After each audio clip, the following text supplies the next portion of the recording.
Woo! Hi, welcome to Kiss My Comics. I'm Captain Danny, that's John Henry, and we're going to talk about comics we read this week. It is May 1st? May 1st. It is May 1st. But you will see this on the 2nd. It is, yeah, you'll see it. Wait, who knows when you'll see it. But these are the comics that came out on May 1st. Just some other things, some things that came out. The Movement came out. Black Bat came out. What'd you call this? Mystery X came out. Mr. X came out, and then other things we read. So we read Suicide Risk. Which was very good. Yes. I still feel like I don't really get the title. I feel like it's because the main character has a death wish by what he's trying to do. So, premise is, superpowers exist and they are not obtained by freak accidents. They are obtained by basically like drug dealers on the street.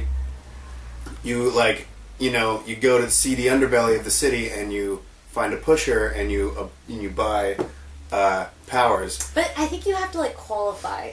Not everyone. I think it's like a genetic thing. That's not explained yet. Not yet. But, there's lots of stuff left behind here. It's only issue 1. Yeah, it's only issue 1.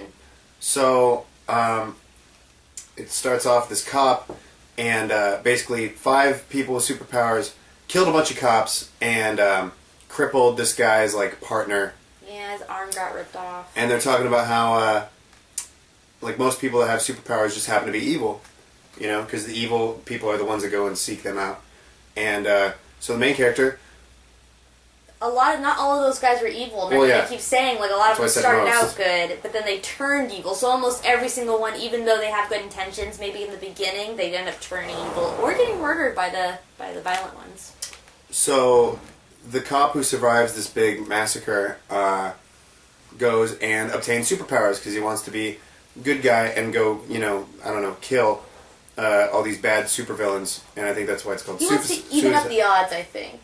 That's why I think it's called Suicide Risk, because he might have a death wish by trying to fight, superpowery people.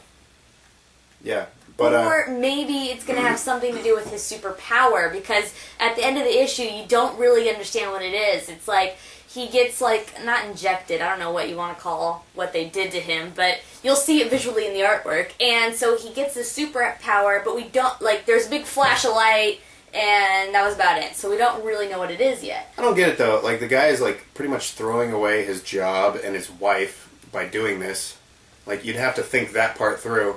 And he has a son. Just for, his partner? Yeah. No, I think it's because he's so frustrated that the cops can't seem... They're not...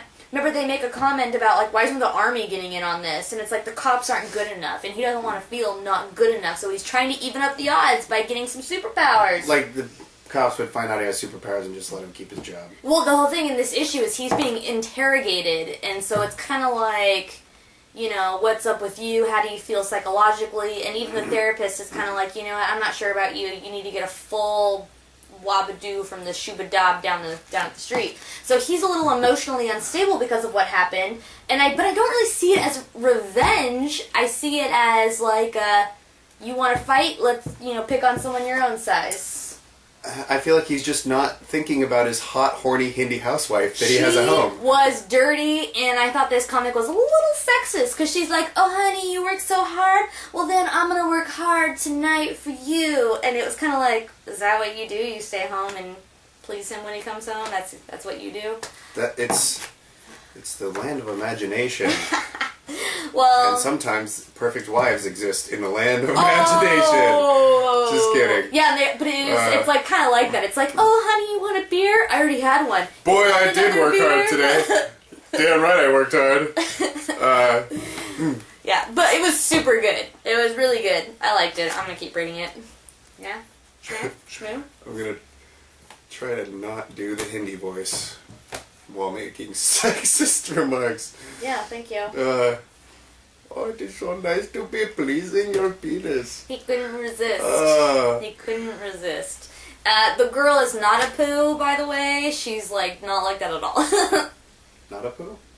From Simpsons? Not a poo. Yo, girl, you not a poo. Okay, what'd you... I can't do female Hindi. I can only do one Hindi. Oh, this now? Okay, Abe Sapien. New, apparently, monthly ongoing series, which is interesting because Apparently? he's allegedly, because he's had a couple like one-offs, graphic like trades. But apparently Hellboy's going to wrap up soonish. I don't know, like the next few years. Rumors. But this is ongoing along with BPRD. And so basically, Abe wakes up. I don't know if you know this. Abe's been in a coma for like, I don't know, like a year or something. And he wakes up and like so much more of the world has been destroyed than when he went to sleep. And he finds out that Hellboy's dead. And basically, Panya, the weird, like, old, like, 2,000-year-old mummy that happens to be alive, she basically is, like, giving him all this, like, weird foreshadowing, like, stuff, like he is the key to the new world and blah, blah, blah. Run. He's also on the run. He ran away from the Bureau, and they're trying to find him. But there's all this, like, foreshadowing as to, like, you're the key to the new world and, you know, this new beginning and blah, blah, blah. So this just started, issue 2, ongoing, and they could do anything with it. I don't know what's, you know, it's only issue 2, so all I can do is speculate. Do you think, like, physically they're gonna have a key, like Hellboy? Like, they're like, you're the key, and it turned out his hand was the key? No. Oh. I don't think it's going to be like that. But, I don't know, because, I mean, he's such a weird character in the sense of how he came about. Like, when he finds out what he actually is, he was like an 1800s, just a guy, like a human who saw, like, he basically, like, in a dream state, went through time and saw a vision of what he would become, and somehow it made him transform into that. Really weird. Wasn't always a fish. No, he was a man, and then he became a fish. Oh, so there's not like a species of these guys? No, it's just this one weird random transformation with him, and he's the key to something. Alright. So, Go I don't ahead. know. I don't know what they're gonna do with him. They can do whatever they want. I don't know. They can do whatever they want. Go, Mike McNulta! You just go for it. Well, it's not like I can be like, this is the direction it's headed. Like, I have no You idea can what they're gonna do. speculate. With it. That's why we have a video. They can do anything. That's some weak speculation. I just said everything all at once. Okay, I read a comic too that wasn't Abe Sapien, and it was 10 grand. I have no idea. Oh, 10 grand. I get why I just got why it's called that. Okay. So issue 1, it's pretty much a Constantine kind of story. It's like this guy who's all like, he's not British, but he talks kind of Sin City-ish in his head, and he's like, I walk through the streets. I kind of like the smell of urine. Reminds me of home. You know, that kind of stuff. And, okay, so when people can't turn to the cops, they turn to this guy, and they have to give him 10 grand. And he's all like, that's how you weed out the fakes and the phonies and the blub-doos and blub-doos. He's really like a big old butthead, a lot like Constantine. And he has magical powers, too. There's like this hot angel involved, and he's kind of a dick. Like, he can only access this angel, like, by some kind of special trinket, and he has to give it to a person so that she can come through that person, and he gives it to a stripper, and she gets all pissed off. Very funny part. So what happens is this little punk girl sends him on a mission, and it turns out the mission involves an old rival of his, and so he's like, this is personal. And actually didn't get 10 grand, he just gave it back to her. And now there's like a demonic cult that he has to go infiltrate. Oh, and by the way, this guy killed the love of his life, and I think that's going to be a huge theme, because the whole reason he's being good now, because he used to be a mercenary killer for like essentially a mobster type guy, and then the demon guy kills the love of his life, and an angel says, you can work for us and maybe get into heaven if you work hard enough. But that's a big if. What do you think? And then he's like, I'll do it. And so he's like super in love with this chick, but she's all in heaven, and he can't talk to her, and he has to work for God, but by doing a lot of dirty work. So essentially, it's kind of awesome. And that's what I have to say about 10 grand. I have 2 different covers. That was a lot. I'll sell them on Amazon. You should hear yourself. You should hear Hugo. Let's hear Hugo right now when you tell him about Ex Machina. Let's see how long-winded this is. So on this week's... Now I'm just so self-conscious.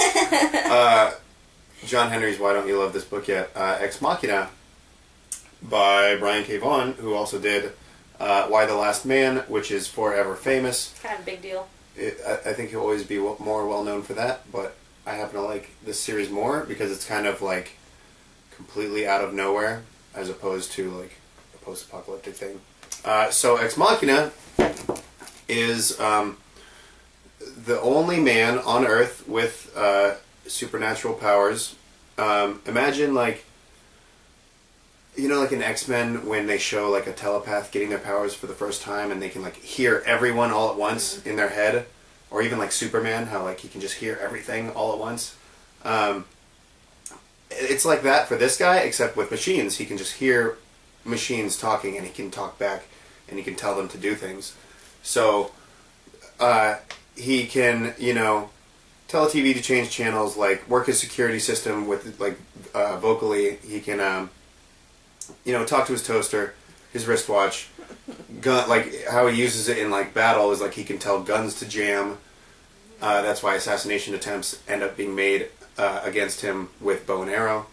And so this guy decides to be the world's only superhero, vigilante, whatever, in New York City, and he kind of sucks at it. Oh. He kind of sucks at it. His only great achievement, after he retires, he comes back once and actually stops. I don't want to get all 9/11 on you, but he actually stops one of the planes, 9/11, and saves one of the towers. Then he's still officially retired, and instead he runs for mayor, and of course wins by a landslide because he saved the World Trade Center. And so it takes place in the present. He is mayor of New York City, and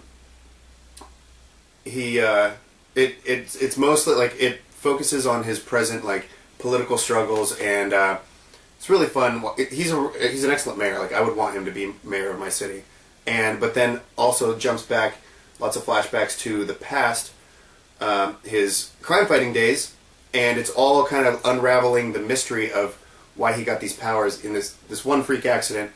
Sees this flash of light, and all of a sudden he has all these magical powers to talk to machines. And the story unfolds as to why he was given these powers in the first place. And it gets so much more epic than you could ever imagine. And I can't really talk about it because it's the end, and you know I want you to read it at some point. So Mitchell 100 for mayor of San Diego, please become real. And how many times have I said that? Just wish that character were real. Suicide Risk, by the way, takes place in San Diego. Yeah, also it does. Awesome. And I recommend it. It's in my top 10 of all time, and I've read a lot of things, so it means a lot that it's in there. And the art is also very fresh. I think you should literally make a top 10, because I think you'll be surprised that you can't fit 10 comics in your top 10. I actually only have 8. Every time I do it, Really? I get 8. 8 comics.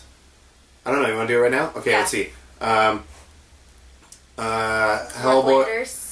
Hellboy. No. What? You always say it's like your That's not my top 10. You always say No, that one book I'm talking about series as a whole. Must read series.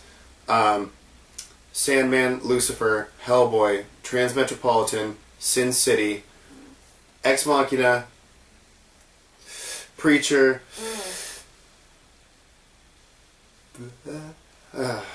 And no, not Fables. It's so good, but no, it's not in the top. Walking Dead? Kind of. Like, yes, read The Walking Dead, but it's like not.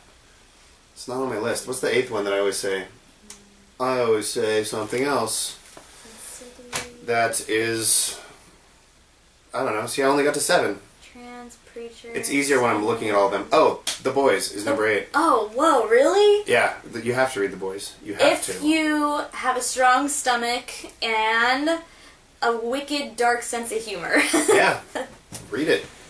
Volume 1 scared the hell out of me. Or if you would like those things. Like if you And you enjoy don't- rape and you don't already- murder, corruption. Come on, who wasn't raised on Schwarzenegger movies and stuff like that? I was. None of that stuff scares me. I mean, if I were actually about to be raped, I would be scared. Especially by superheroes. It's all just imagination. Yes, superhero rape. Oh, Ugh. so much worse than regular rape. Ugh. And on that note, thank you for joining us at Kiss My Comics. Leave us comments. We're always PC. We love leaders. John Henry, Captain Danny. Peace. See you later.